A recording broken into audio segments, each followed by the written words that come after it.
Veíamos en nuestro estudio anterior que la historia de Job es una historia escatológica y que lo que sucedió en el caso de Job es extrapolable con lo que le sucederá al pueblo de Dios hacia el tiempo del fin. Me gustaría enfocarme en algunos detalles interesantes de la historia de Job para trazar una analogía con lo que le va a suceder a la última generación. Nota lo que dice Job capítulo 1 versículo 1. Hubo en tierra de Uz un hombre llamado Job, que era intachable, recto, temeroso de Dios y apartado del mal. Enfoquémonos en esos últimos dos aspectos, temeroso de Dios y apartado del mal. ¿Será que Dios va a tener un pueblo hacia el final de la historia que teme a Dios, es un pueblo temeroso de Dios y a la vez un pueblo apartado del mal, al igual que Job? Noten lo que dice Apocalipsis capítulo 14, versículos 6 y 7. Entonces vi otro ángel que volaba por el cielo con el evangelio eterno para predicarlo a los que habitan en la tierra, a toda nación, tribu, lengua y pueblo. Decía a gran voz: temed a Dios y dadle gloria, porque ha llegado la hora de su juicio. En efecto, el pueblo de Dios hacia el final de la historia va a ser un pueblo que le teme. ¿Y será que también va a ser, al igual que Job, un pueblo apartado del mal? Nota lo que dice Apocalipsis capítulo 18, versículo 4.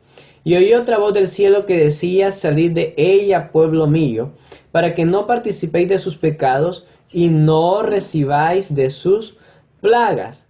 Dios llama a su pueblo a apartarse del mal y a ser un pueblo que le teme y que le adora. En efecto, las dos características que nosotros encontramos en Job, temeroso de Dios y apartado del mal, son las dos características que nosotros encontramos descritas referente al pueblo de Dios.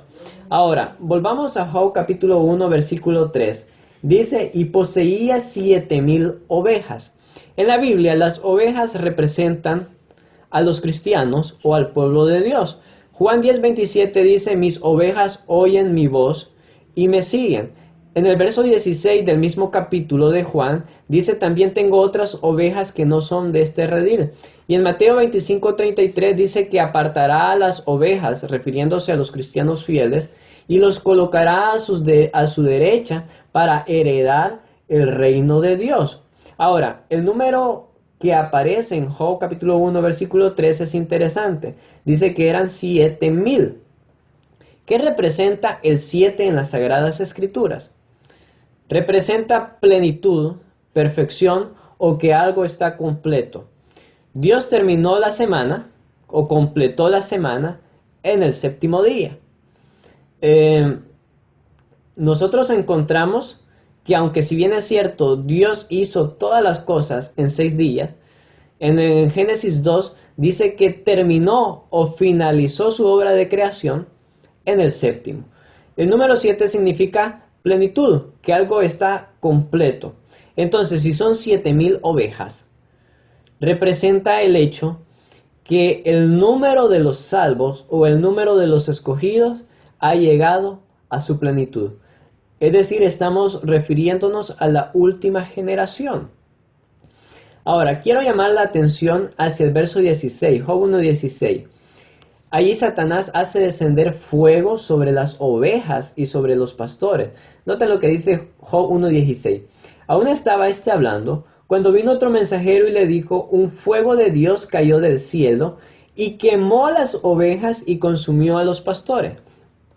Notemos de que hay una diferencia entre los sujetos, entre las ovejas y los pastores.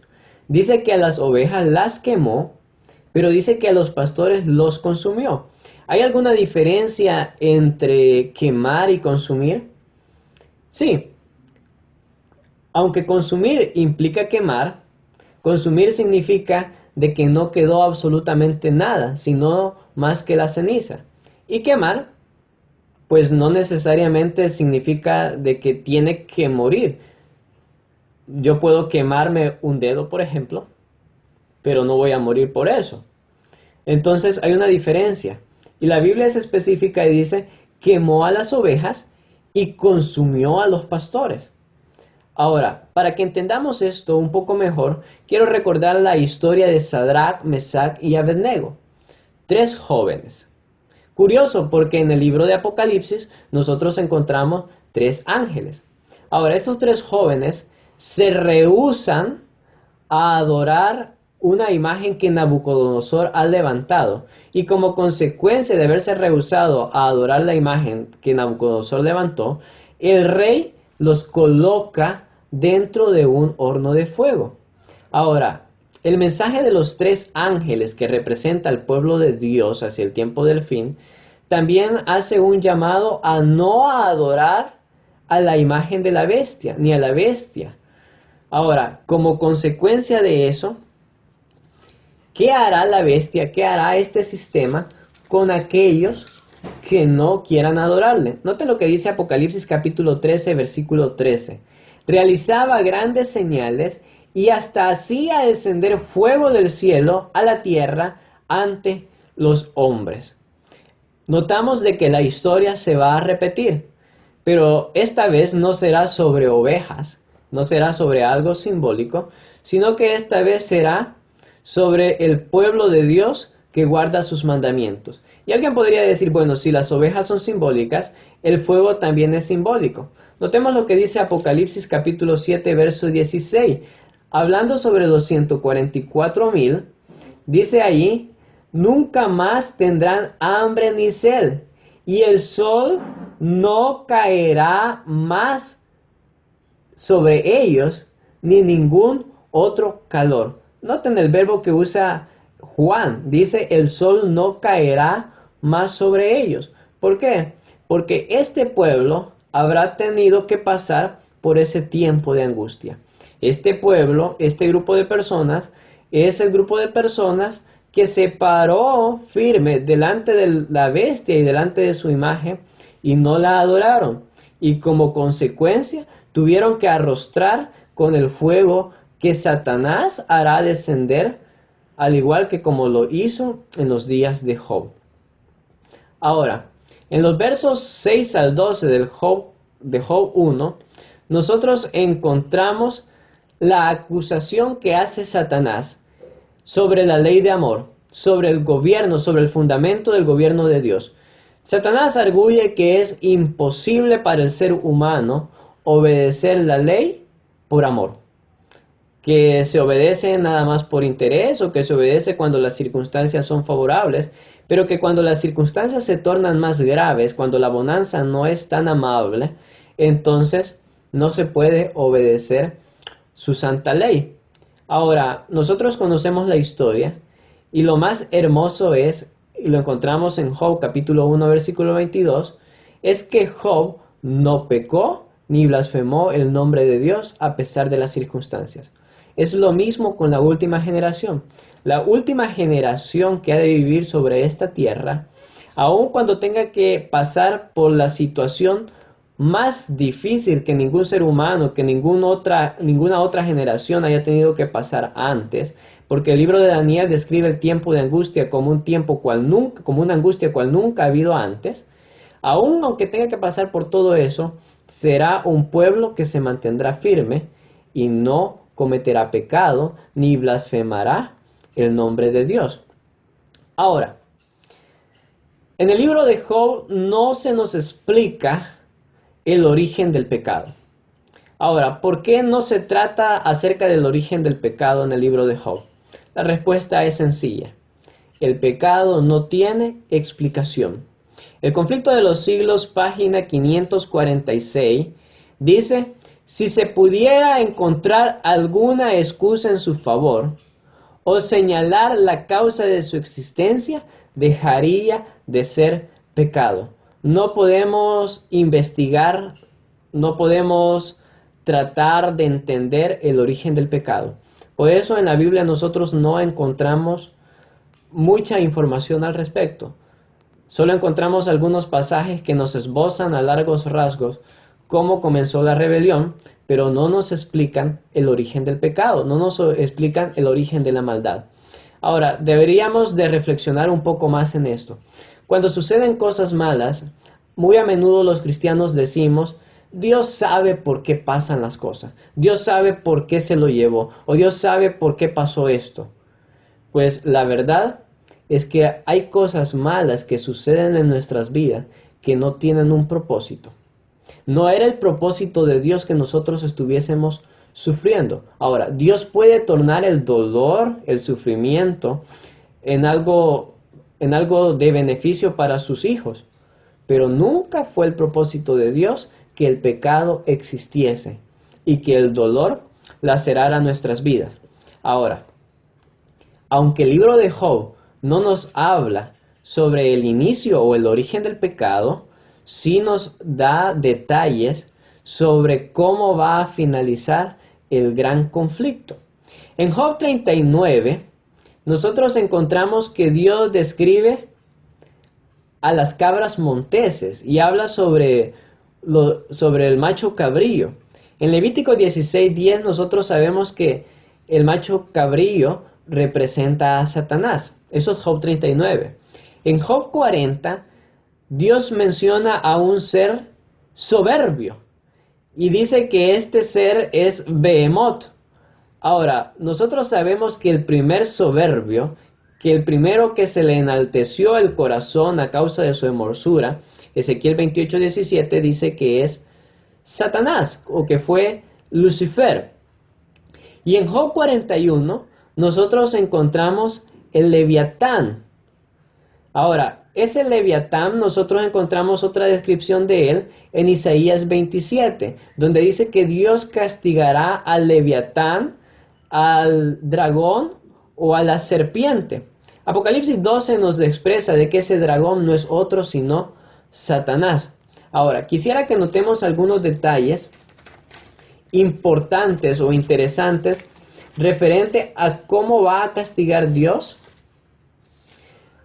al Leviatán. Note lo que dice Job capítulo 41, versículo 6.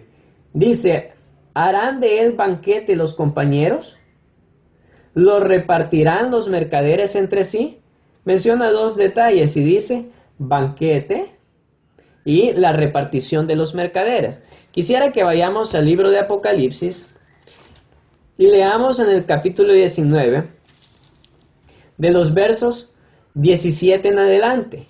Y vi un ángel de pie en el sol que clamaba a gran voz a todas las aves que volaban por el cielo: venid, congregaos a la gran cena de Dios, podríamos decir al gran banquete, para que comáis la carne de reyes, de capitanes y de poderosos, carne de caballos y de jinetes, carne de todos, libres y siervos, pequeños y grandes. Y vi a la bestia y a los reyes de la tierra con su ejército, reunidos para combatir al que montaba el caballo y a su ejército. Verso 20. Y la bestia fue apresada, y con ella el falso profeta que había hecho las señales ante ella. ¿Qué señales? Bueno, descender fuego del cielo, lo leímos en Apocalipsis 13:13. Con esas señales había engañado a los que recibieron la marca de la bestia y adoraron a su imagen. Los dos fueron lanzados vivos en el lago del fuego que arde con azufre. Versículo 21. Y los demás fueron muertos con la espada que salía de la boca del que estaba sentado sobre el caballo, y todas las aves se hartaron de su carne. En Job 41:6 decía que Dios hará un banquete de Leviatán, y aquí encontramos que el Leviatán, o que la bestia, o que el dragón, que es Satanás, dice que Dios lo va a castigar y va a hacer un banquete en donde llamará a todas las aves de rapiña para que puedan hartar o para que puedan comer de sus carnes. Ahora, la otra característica dice que los mercaderes harían repartición de todos sus despojos. Nota lo que dice Apocalipsis capítulo 18, versículo 11. Dice, y los mercaderes de la tierra llorarán y se lamentarán porque ninguno comprará más las mercaderías de ellas. Aquí está hablando de la caída de Babilonia. Noten lo que dice el verso 15. Los mercaderes de estos artículos que se habían enriquecido a costa de ella, es decir, de Babilonia, se alejarán de ella por temor a su tormento, llorando y lamentando, diciendo, Ay, ay de la gran ciudad que vestía lino fino y escarlata, y se adornaba de oro, piedras preciosas y perlas. En una sola hora ha sido consumida tanta riqueza. Aquí encontramos entonces que la forma como Dios castigará al Leviatán, a la serpiente, al dragón o a Satanás, no importa cómo se le llame, será quemándolo, será despojándolo de todo su poder y de todo el poder que él hoy por hoy de alguna manera todavía ejerce sobre este planeta. No cabe duda de que el tiempo en que estamos viviendo es un tiempo difícil. Estamos viviendo en los últimos días de la historia, nos estamos acercando hacia el final de ella, y la última generación tiene un llamado especial, tiene un llamado a ser intachable, a ser rectos, a ser temerosos de Dios y a ser apartados del mal. En síntesis, podríamos decir que la última generación es una generación que va a ser muy sabia. ¿Recuerdan que dice, temed a Dios? El proverbista dijo, el temor a Dios es el principio de la sabiduría. Y también dice que es un pueblo que se aparta del mal. Ahora, el mismo proverbista, Salomón, dijo, el sabio ve el mal y se aparta. No queda la menor duda de que el pueblo de Dios hacia el tiempo del fin va a ser un pueblo sabio. Y un pueblo que, al igual que Job, aun cuando tenga que pasar por las situaciones más exasperantes, más difíciles, que ninguna otra generación antes que ellos ha tenido que pasar, va a ser un pueblo que dejará en claro delante de todo el universo que es posible servir a Dios por amor.